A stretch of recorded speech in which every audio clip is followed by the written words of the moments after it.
Today we're going to be talking about Love and Rockets #1. I'm Ed Piskor. I'm Jim Rugg. And Jim, you got a Kickstarter coming up, man. Tell the people. Octobrion in 1976, the world's first blacklight comic book printed with fluorescent ink. This thing is going to stand out on any comic book shelf. Available now on Kickstarter. And I'm going to be serializing Red Room. In fact, I am serializing Red Room, my outlaw splatterpunk horror comic on my Patreon. That's patreon.com/EdPiskor. Salutes to everybody out there who's subscribed already. Much appreciated. It's for the early adopter, man, because it'll see print in the future. This is just for the people who want to get in on the ground floor of something fucking cool. Preambles out of the way, Jimmy? Yes. Let's talk Love and Rockets. #1, dude.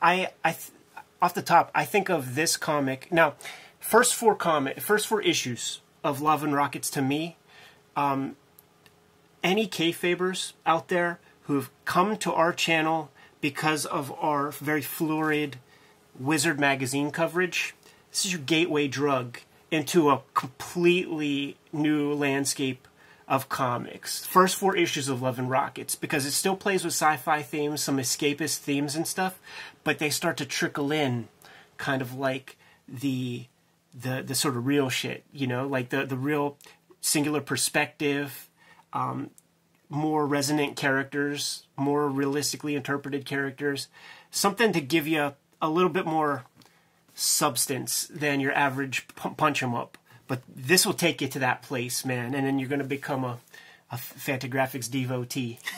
You mentioned character, Ed, and you know a lot of the qualities that I think of with Love and Rockets are in this first issue. Mm-hmm. Some of them are very rough, some of them may not be in the forefront, but character is there. And I think it's something that the Hernandez brothers excel at as cartoonists. It's something that I think if you read their work throughout their career, it's defined by those characters. It's the first thing I think of, which is saying a lot because they're tremendous writers and artists. But in terms of comics history, especially American comics, their characters are just unparalleled. So this would be the fanzine that I always say the Los Bros, but that's redundant, that Los Bros would have sent to Comics Journal, get a little bit of coverage, maybe get a little plug or two, quick review or something. Imagine this coming in when you see a lot of popsicle sticks and duct tape type comics, a lot of shout out Teenage Mutant Ninja Turtles. Well, this is before Teenage Mutant Ninja Turtles actually, but the ducks were a thing at this point. Elf Quest wannabe comics, and this comes to the Fantagraphics offices, has to be fucking mind blowing. It's unbelievable the level of refinement and quality of art in this from the get-go. At any era, I think it would stand out. But certainly what you're describing, I mean, it predates so much work that it's influenced, and that in a lot of cases I found before I found this original source material, and it's just still stands out, is groundbreaking. So they send it off to the Comics Journal for a review, then they get a call, and Gary's on the phone saying, how about we publish it for you? Get you a way bigger, wider audience to this thing. The ultimate compliment, by the way. when you're searching for a review and it comes back with a publishing offer, that is the biggest compliment you can get. Klaus tells a story too, man, with like Lloyd Llewellyn. Whenever he said that he sent the portfolio to Fantagraphics for feedback, and then they hit him up and was just like, yeah, we'd love to publish this. And he's like, aren't there more hoops to jump through? Everything is anticlimactic. The series was being promoted, I think, fairly heavily before issue 1 came out, because at San Diego Comic-Con, people like Dick Giordano came up to Gary Groth and was like, you know, when this thing comes out, it better hit. It better be freaking awesome, because you guys are, you know, sort of staking your life on the thing. And in the great Fantagraphics oral history book, We Told You So, Comics is Art, Gary says that when Dick got a hold of it, it was a little bit nonplussed, man. Huh. Not enough fights in there or anything, I guess. I'm surprised by that reaction, and I wonder if some of what Giordano was talking about is the Comics Journal already having a stance of being so critical of most comics, especially the big two, Marvel, DC comics, yeah, that once he decides to start up his own comics publishing, that, you know, we're going to turn a scrutiny back on you. Gary, his intro here, I think it's a perfect introduction to this comic because he equates Los Bros with the great cartoonists of the early days of comic strips, people who were inventing the medium before there were tropes and a collective kind of use of the idiom, I guess. Like, you know, word balloons look a certain way now. We've all accepted that. Panel compositions, panel borders, like, look a certain way now. But these people invented it. We're talking about Harriman. We're talking about E.C. Segar, Sidney Smith, Frank King. Like, they were inventing the language. When you read through this comic, it doesn't feel like much else, man. Like, there's a lot of singular vision here alone. And a lot of it is rough. You know, like, we're not going to be really focusing too much on the particulars of the story here. I'll add a little bit to the Gary Groth, that language introduction, because in the last several years, I've started to think about the Hernandez brothers the way we often talk about Jack Kirby, because of the influence of the language. Mm-hmm. Like, they popularize or invent so much stuff that has become just part of the language of comics today. You know, they're the godfathers in a lot of ways of all this alternative comics, which now makes up things like the memoir comics, the graphic novel, you know, the sort of the rise of the graphic novel in bookstores and literary comics. So much of it comes back to Love and Rockets. Like, I don't know what percentage of the language of comics that we see come from this, but it is a significant amount that all comes back to this, really, Love and Rockets 1. Yeah, a comic by a couple of teenagers in the late 70s, super early 1980s, man, with just a very unique perspective on the medium of comics, man, coming from a place of you know, Dennis the Menace and Archie comics, that kind of stuff, but also filtering in that Kirby energy and all of that shit, man. The Bem story leads off, man. It leads off in both. Like, this is a 32-pager. This is 64 pages, man, because Gary wanted to just present something very meaty and chunky to the wider world. Magazine format, retaining the same format as the original, but first half of Bem is in here, and pretty much all of the Jaime stuff is in here, with the exception of like one piece that was done. So graphic is the first thing I notice. Even on that splash page, really super cool and very graphic, and it's like shells. Like, what the heck? It's like, yeah, is it like potato bugs, like on a sidewalk or something? Yeah, I was thinking like snail shells or something, but not something I would associate with a eye-grabbing, attention-grabbing splash page. But you get in here, and it's almost Mike Mignola with the great blacks and whites, and having that graphic element is something that a lot of cartoonists don't have, and the ones that do stand out. You know, I mentioned Mike Mignola, Dan Clowes. You know, there's a handful of these guys that seem to have an innate grasp of graphics, and you see it right here on display from page 1, and from the cover, both of those covers. But, you know, splash page, and then here we go. It's already, like, beautiful. And this is Gilbert Hernandez's story, Bem, famous story, man, Bug-Eyed Monster, which I don't think they say once in here. And it's all swerves, because you never see Bem. You see all sorts of stuff that is kind of related to Bem. It's a very silly kind of sci-fi conceit that, you know, it's all over the place. When you talk about, as a teacher, you see students who have like a million ideas and try to get them all in there. That's on display in issue 1 of Love and Rockets. The growth from issue 1 to issue 2 is a growth that I've never seen between 2 issues of any other comics in the history of comic books. Like, at the end of Bem, when Gilbert signs his name, he has the years 79, 80, 81. So it's a story he wrote, you know, in the 70s. And then when Love and Rockets 1 is Fantagraphics, like, you know, it's two and a half years after they did the initial thing, man. Like, of course they're gonna grow. So it starts off, Jimmy, what?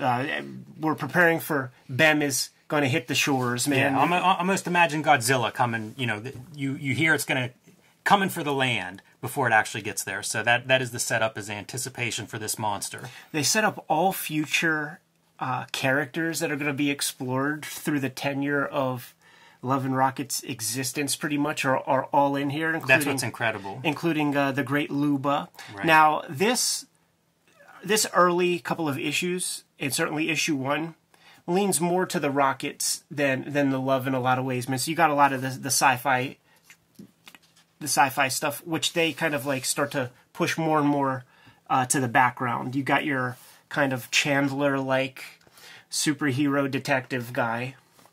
Yeah, Gilbert's stuff is so steeped in genre storytelling, and not just monsters or sci-fi, but noir here in the case of having this detective that we follow through parts of the story.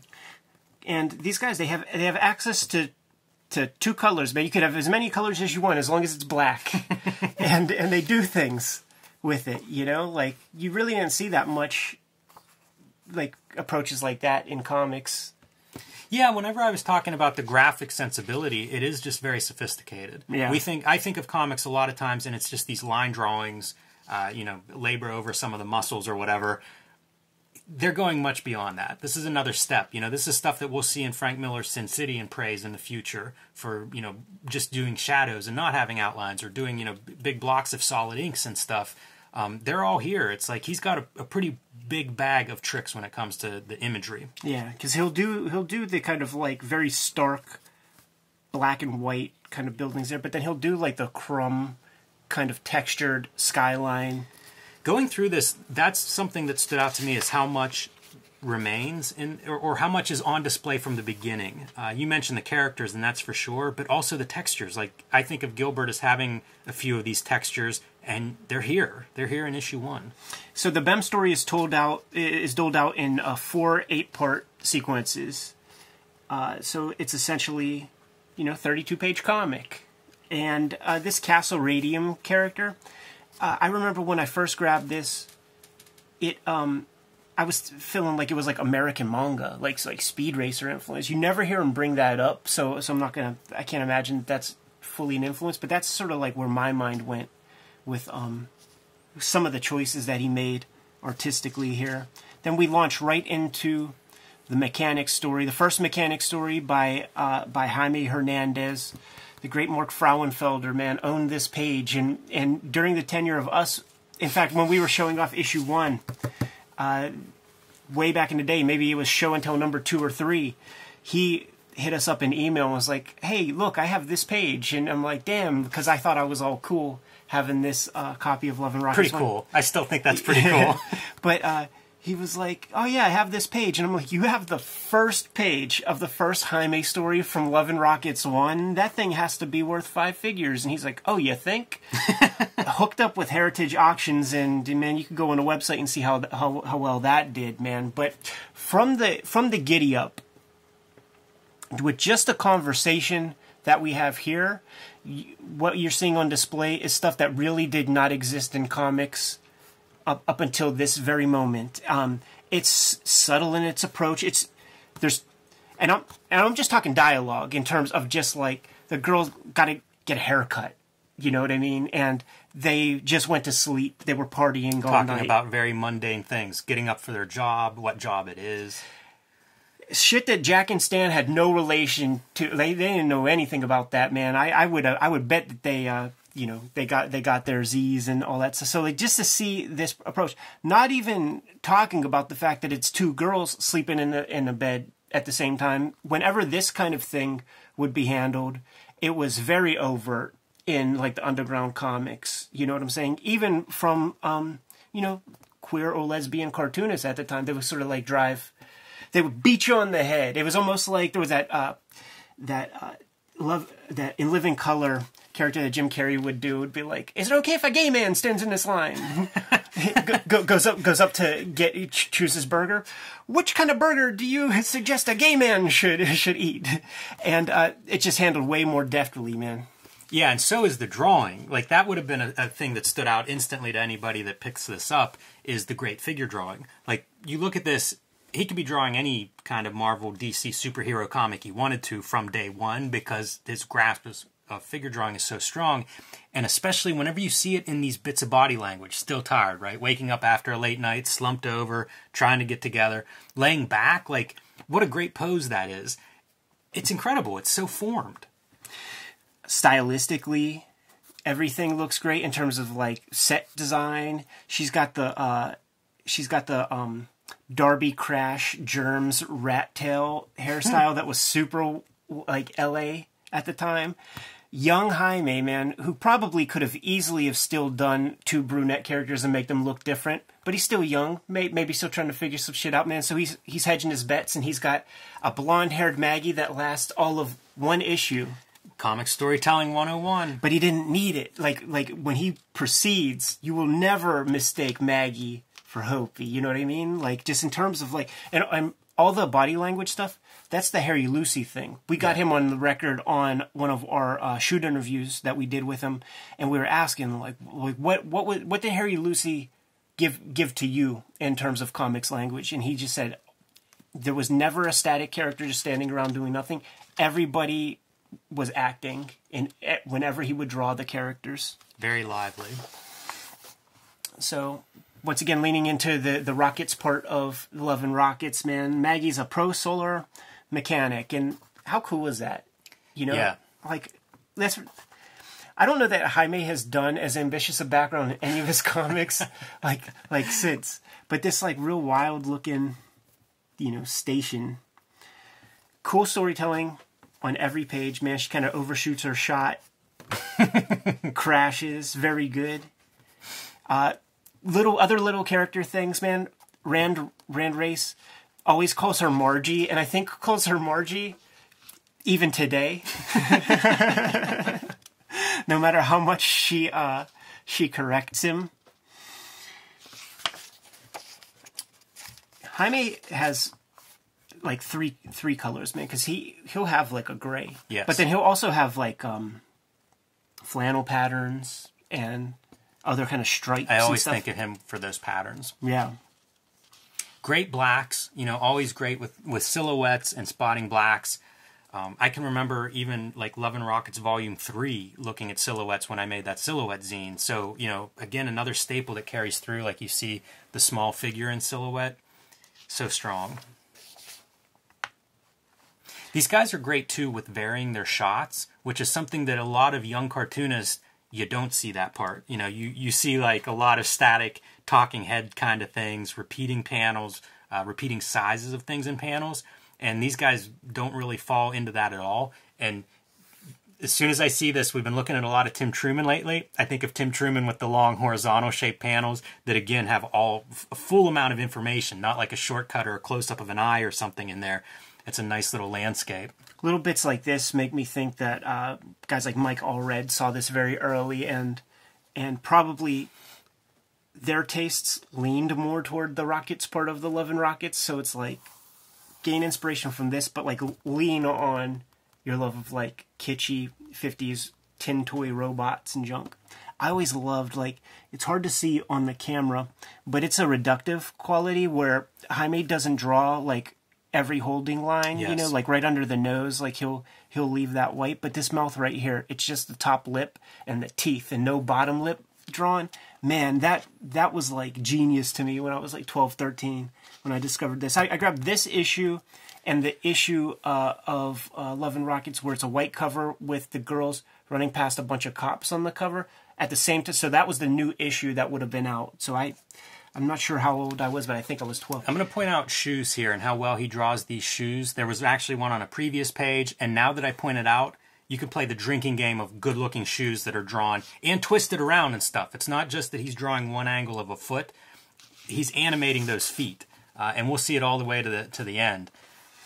He's a Mobius devotee, man, and one of the things that Mobius would do quite often is the vanishing point is being stood upon by the characters. And that's a real fun kind of illusion to play with because everybody's staying on the same plane. You could draw, as long as their feet touch that, you could draw them at any scale you want. So you could imagine there could be just a shoe here, and that just means that the person is right up in the camera's face, like right up on you, man. But he would do this often, and I always made note of that, like looking at Mobius, but I always make note of it with Jaime doing it, and I've stolen it so many times, man, inspired by these dudes. And then just you know, a weird little comic with some made-up language. You know, that ain't Spanish. I see so much Toth. You know, like even the lettering here, the La Chota reminds me of Toth a little bit. And I love it. I love Toth, so it's great to see, you know, somebody carrying on that kind of great black and white tradition with figures and design and compositions and everything. But I see it, you know, every page I see it. The Hernandez brothers are put into the same conversation as Toth and Charles Burns. Whenever they talk about like the great black and white comics artists, you know, put Jeff Smith in there as well. There's very few people who could really handle, you know. Nice detail here on the ceiling. And we're oscillating back to a Gilbert Bem chapter here. This is as close, I think, as their styles ever are, this first issue. That was something I noticed rereading. You know, usually it's still pretty distinct, but some of their line weights and things really feel similar, and some of the page layouts. So don't be fooled, guys.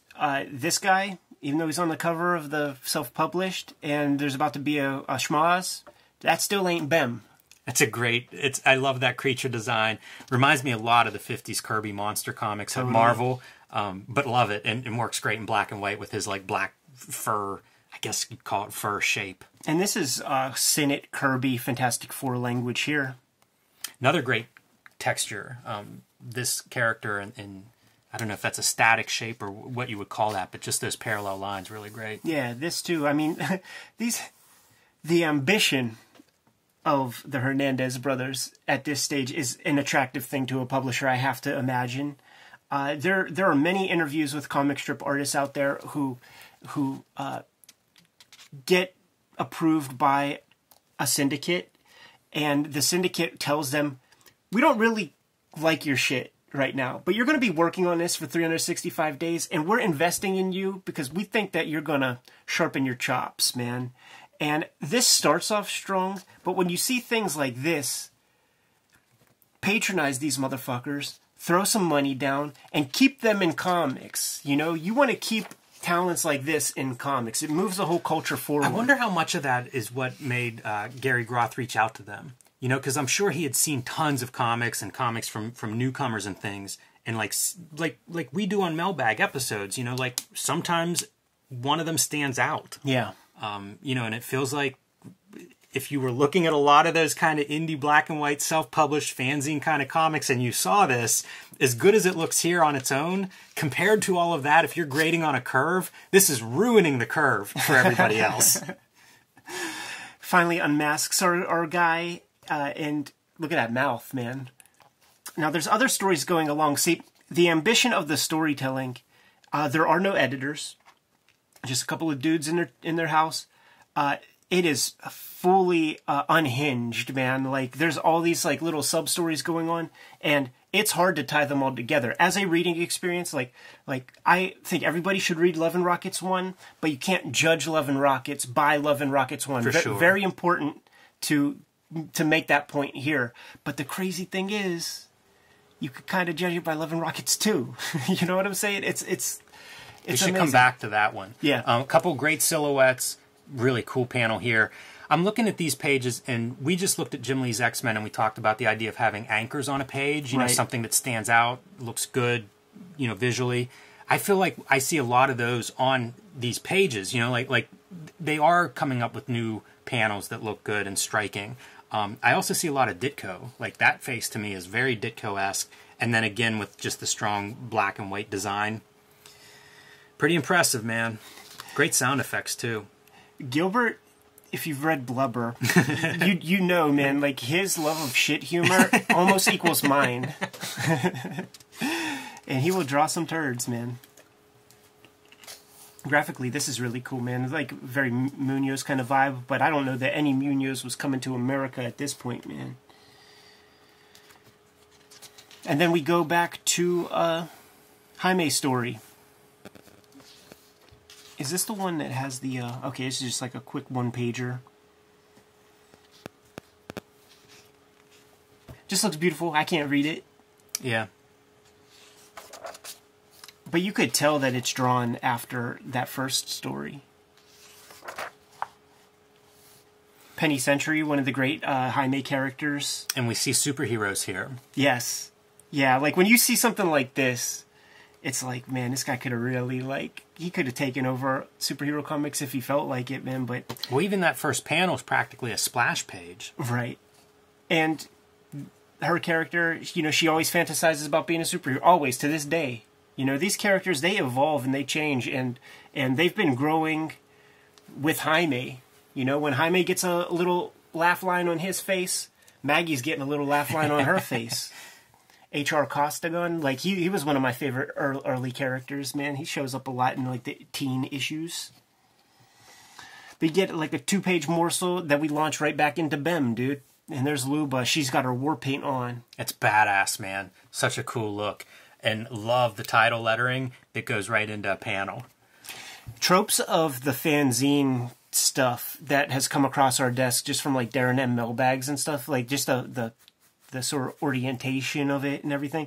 And, like, doing this kind of title lettering is fun. Basically, if you have a T-square strapped down, like, on a piece of taped paper, you make 5 lines, and that gets you your E. And then you could play with the size of that as any way you want to, and then you could, like, come up with, like, a million different cool, you know, typefaces. Good shot of Luba's face paint. Yeah, that's stark black and white, man. They excel at that. And the idea here is, man, they're got to do, like, everybody has their own. It's almost like these, like, little religions have their different interpretations of, like, how to mitigate the impending Bem disaster. You know, some people got to do like a rain dance. Other people are getting ready for battle. All is futile when, no, this is not Bem. This is just a Are you sure? Look, it has big bug eyes.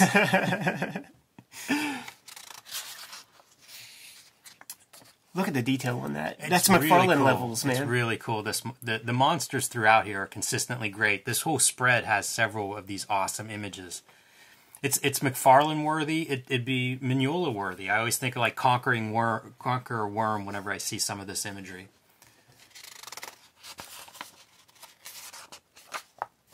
And here's how you know that this bug-eyed monster is not the bug-eyed monster, because he gets into it. Some exposition. Why say something once when you could say it using 150 words? That's the mark of, like, young cartoonists, because Gilbert, he reins that in the future, and the reading experience of his comics are far more rhythmic and largely dialogue based moving forward. Cool aircraft. Great silhouette. We're going to be coming to a lot of great silhouettes, man. Yeah. Oh, yeah, like, where is... This is real fun, man. You know, Luba's get ready to, you know, cut her... She's cutting her promo.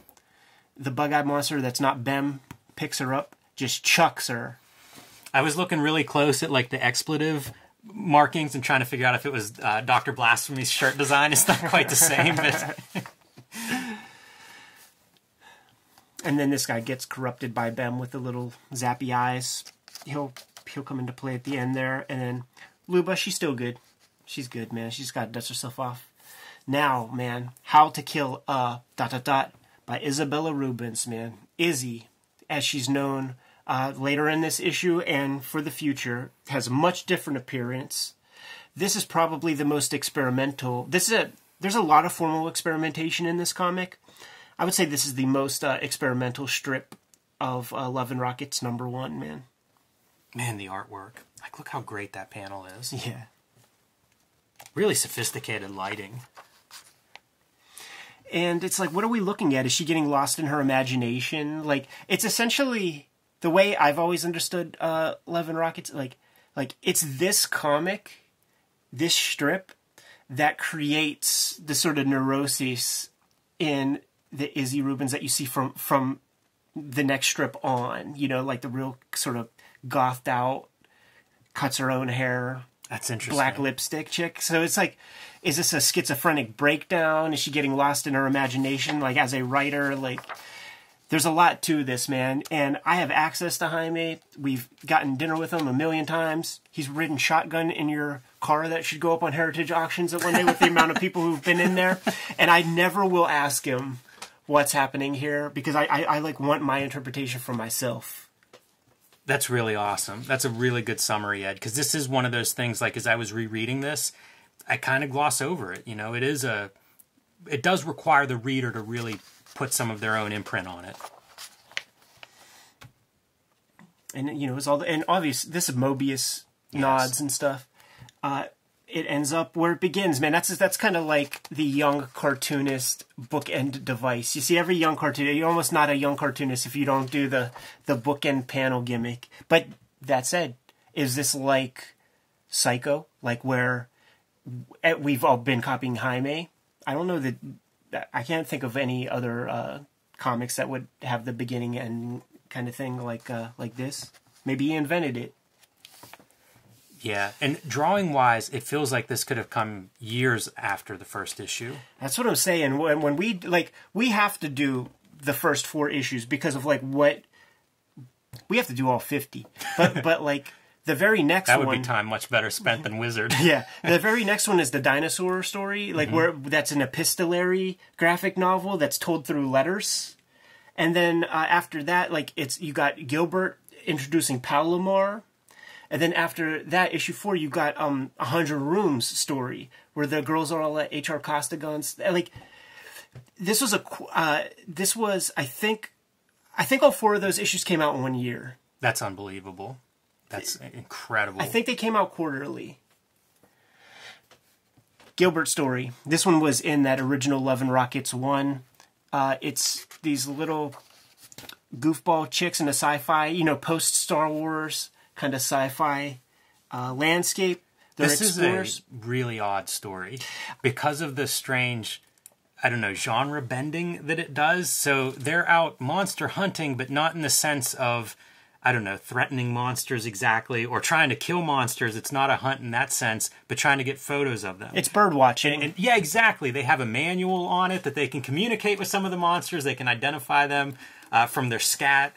It's a really strange story.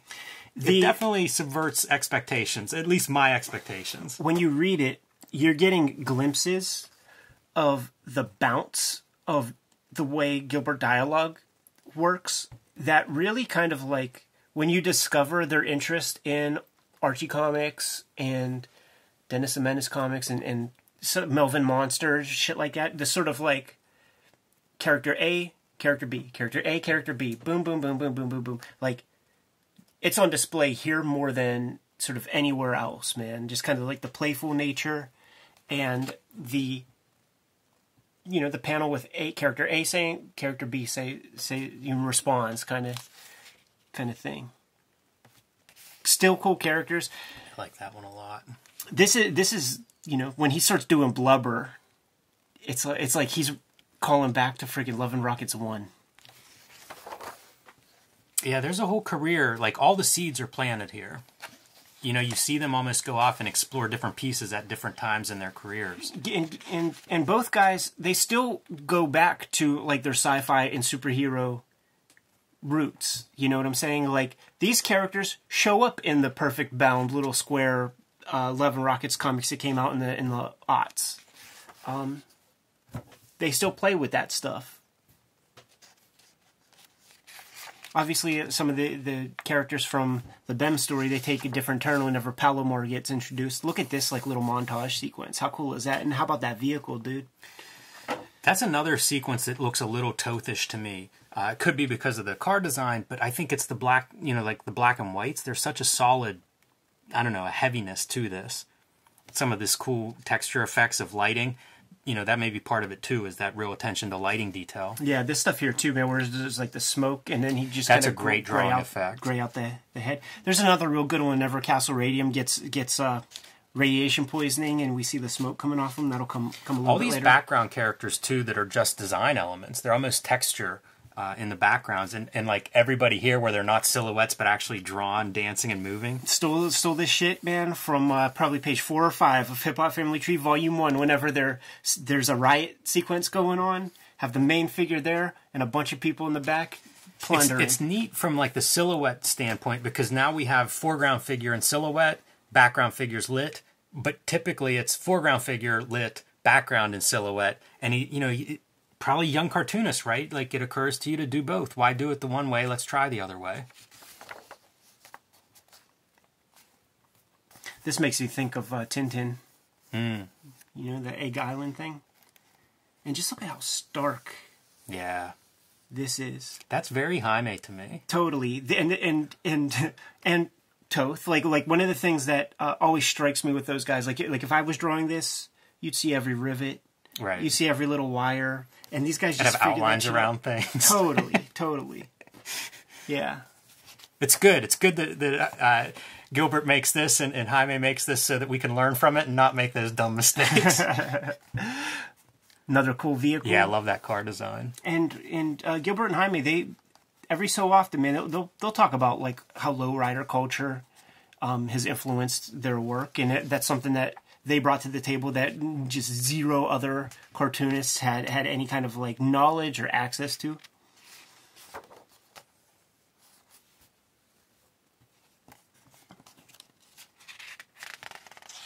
And already, this is like a more mature Gilbert than we saw in the first. Very ambitious. There is some real drawing going on in these pages, like lots of crowd scenes, big populations, in a city. These are all hard things to draw for anybody at home hasn't tried drawing them. These are tough. So for, to do this in your first issue, it's really going for it. And then part 4 ends. We launch into a Loca's strip that has been made specifically for this issue. It's not in the original self-published stuff. So this is a more mature Jaime Hernandez, which is to say maybe he's 19 years old by the time he drew this thing. See, I did not know that part, like when these pieces were added, but this did strike me as being like, this is kind of the direction we're going to go for a while. Right. And certainly when I was a little dude reading this thing, I wasn't really fucking with Black Flag, man, so I know that to be the reference to the one jam there. And when I say the direction that we go for a while, I come to Love and Rockets late. Like it's probably after the first volume ended or near the end of the first volume, and I'm buying those trade paperbacks and stuff. And, that's what stands out to me is like the character interactions. Everybody hanging out and doing things, and that's a lot of what we get here. Good textures, man. The flannel is there. He has his like one hatched gray that he'll do. And here's Izzy Rubens, man. We saw her one strip ago, and she looked like she had her shit together, but she clearly doesn't now. And she will never. Oh, and this is important here too, because this is like the interaction with like the standard kind of LA resident and the punk rockers at the time, which was brutal. You hear the stories of Black Flag, like false accounts of rape against Henry Rollins that had the cops coming to their houses and like cracking their heads open. Like it was fucking warfare, like every time the punkers would leave their house, man, the cops would harass them and fuck with them, and the regular people were fucking with them. And you see Hopi, man, ready to throw down at a moment's notice, and already like her friends are sort of like, come on. Tells you a lot about who that character is. Yeah, he has such a clear idea of who all these characters are from the Giddy Up. He told the story of like the creation of Hopi on our shoot interview. I encourage everybody to listen to that, man. But here we have an Izzy Rubens. We established that she was a writer, fairly square earlier, but now she's going through kind of like, one of her usual tirades. The characters are used to her doing this thing, and very manic. Involving, like I don't really involve myself in the Pittsburgh art scene, but when I do, there's a million Izzy Rubens up in this motherfucker, man. I never thought about it before, Ed, but it reminds me a little bit of when I started reading X-Men, and it was like so many things were going on. Like all these storylines were in progress. So I would get a back issue or I'd get the next issue, and it would fill in a little bit of those gaps. Because these characters are so well defined, like I start reading this in the middle, like whatever trades I could get or whatever issue was out at that time, 47 or something into it. But it's still consistent. Like if I go back and read issue 1, Hopi's still Hopi. Oh, totally. Very much so. And he fleshes these characters out all along the way. So, like, this is young Hopi, and this is a flashback sequence. There's a lot of young Hopi stories, and it becomes a piece of iconography to the series. Like, when you see a splash page and you see, the little girl with the little three little pieces of hair up front, like Charlie Brown, you're dealing with a young Hopi story. This is so Tank Girl-esque. The posture and everything, and revisiting this, it makes me think, like, is there a Tank Girl if this doesn't exist? Hewlett has definitely cited the Hernandez Bros as being like a huge influence. I think you can see it. If you're a fan of either one of them, I think you can see it in here. And then there's just like these like weird, like both bros, or Los Bros should not be confused with Dos Bros because there is Mario, but they do these non sequitur things that I really think are just for each other. Like even in the beginning when they talk about Bem, they call him AKA Ishmael's friend, and like Ishmael's their brother, so it's like they're busting on one of their bros and stuff. But just like these weird little things with these little Lucha Libre guys, just like talking nonsense. It's meaningless, man. But also, look, introduction to Speedy, one of the greatest early stories of Love and Rockets, man, was the death of Speedy issues, and he shows up right away. Yeah, it's another example of those characters just being formed and there from the get-go. And then I think of this as, how many great music scenes are we going to see Jaime draw? Starting off right from issue 1. Here it is. Yeah, man. That's an incredible scene. With all the, like, when you see old Black Flag footage or, like, from the Germs shows, all of these haircuts are represented. That one, that's the Exo Squad, man. That cartoon might be after your time, Jimmy. Yeah, I don't know Exo Squad. It was on Before Wrestling on USA. And then we had the finale of Bem is here, man. And it's probably... It's I don't want to say it's the most coherent, but it's the most, like, it's time to finish this up. Let's get in, let's get out. Extremely strong drawing. Yeah. This to me feels like you can see some of his evolution in the course of this issue. Totally. This reminds me of a little bit of a nod to Mad #1 cover. Or there's also the Batman and Robin covers. Like that's a... Yeah, you're not inventing a spotlight, with the shadow cast against the back wall, but you read enough comics and it's hard not to think Mad One. This also reminds me of like a page that would be in Understanding Comics to describe like how line can affect mood or something. Sure. Like this could be broken. This could be a half-hour episode right there. And then here we have like, Castle Radium. He's got radiated, but like that little smoke stuff in between with the line drawing, like that's shit that I've always made note of and dug. And our characters are fucked up here, man. Something about this reminds me of Tom Scioli's Godland era, like the one character. And I don't know that Tom was looking at this, but that radiation effect is just really striking visually. It works really well. And then we gotta get out of this damn comic. We gotta move on. And the idea is that Bem was Castle Radium, our hero, the entire time. In fact, it was Bem sort of inhabited his body, yada yada. You could kind of see why we didn't lean too much deeply into the story of Bem, and more just looking at this as like an object of where comics would be going, from like 82 forward.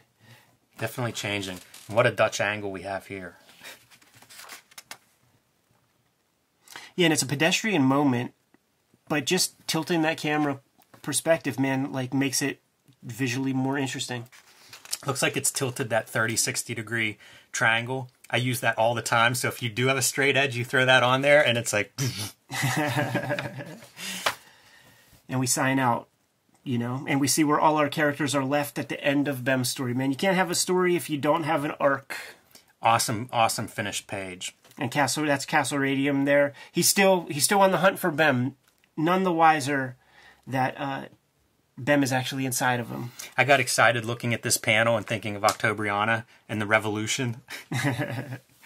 And then this lets you know sort of where Love and Rockets comes from. Yeah, you got Love and Rockets 1, but you don't have Love and Rockets 1 because you got to have this thing. I love this image so much. It's another one that takes advantage of the characters because you see, one, great body language and figure drawing by Jaime, but Maggie working on that robot has to be standing on her tiptoes on top of that block. And I mentioned great feet and shoes. You see Hopi with her one foot turned on its side. I feel like it's just such a naturalism that he brings. It's one of the qualities I think of with his work, and it's on display from this first issue on. So pretty amazing. Like that's observational kind of drawing. It's just being aware of what's around you and being kind of present whenever you're out in the world and seeing people. And this is super cool too, man, where it's like you got this like white strip and the robot body, lots of black in there. Then you have this black strip and lots of, negative space on Maggie's body. This is the kind of design stuff that Mignola's super good at, just like stacking blacks and whites on top of one another to create this like perfectly composed image. Yeah, agreed. Had to put Love and Rockets. If we're going to be looking at issue number 1s, man, got to put Love and Rockets number 1 under the microscope, man. The house that the Hernandez brothers built, and I got to walk in that door, boy. Yeah, and I don't even think of it as Fantagraphics. I think of it as Comics Now. Mm-hmm. That's the house they built with this comic. It's much more pervasive than just their publisher. Like, it really is an entire style. I mean, now several generations of cartoonists that have followed in this direction. Pretty incredible. I think this, this logo is by Todd Klein. Wow, amazing. That's a great. I'm so glad you pointed that out, Ed. Very good to call out Todd Klein, one of the all-time great letterers in comics. Pretty cool that he's got a little bit of fingerprints on this first very iconic, very important historical issue. Jim, such a pleasure to look at this. Loved it. We got business to attend to ourselves, but before we do that, man, why don't you hit them with that Kickstarter info one more time? Yes, Octobrion in 1976, world's first blacklight comic, features the underground superhero Octobriana, straight out of the USSR and into the American underground comic scene with Octobriana in 1976, up on Kickstarter right now. When does the Kickstarter complete? Do you know the actual day? June 18th. Man, so get those orders in quick. Right now I'm serializing my comic Red Room. Outlaw splatterpunk comic. Lots of blood, lots of gore, lots of violence. If that ain't your thing, I don't want your business. But go to the Patreon. That's patreon.com/EdPiscor. The first 9 pages of the comic are up there for you to check out right now so you know what the heck you're getting into. In the tradition of Faust, in the tradition of The Crow. New pages every Tuesday. And for $3, man, you're going to get that inside access, man. It's going to see the light of day in other formats in the future. But if you're an early adopter, man, if you're one of the cool kids, $3 get you in the door. Frederick Wortham is rolling over in his grave right now, Ed. That's goddamn right. And I might draw it and put it in the comic. Him on a skewer, perhaps, man, on a spit. Like, follow, and subscribe. Be sure to hit the icon below this video so you'll be notified when we post a new video, or if we do a live stream, you'll be the first to know about it. Kayfabe effect is real. Subscribe to our newsletter at the link below this video to keep up to date on everything that we have going on. And you can find Cartoonist Kayfabe merchandise and t-shirts at the links below this video. We're frazzled, Jimmy. Give them the more orders. We got to get out of here. Read more comics.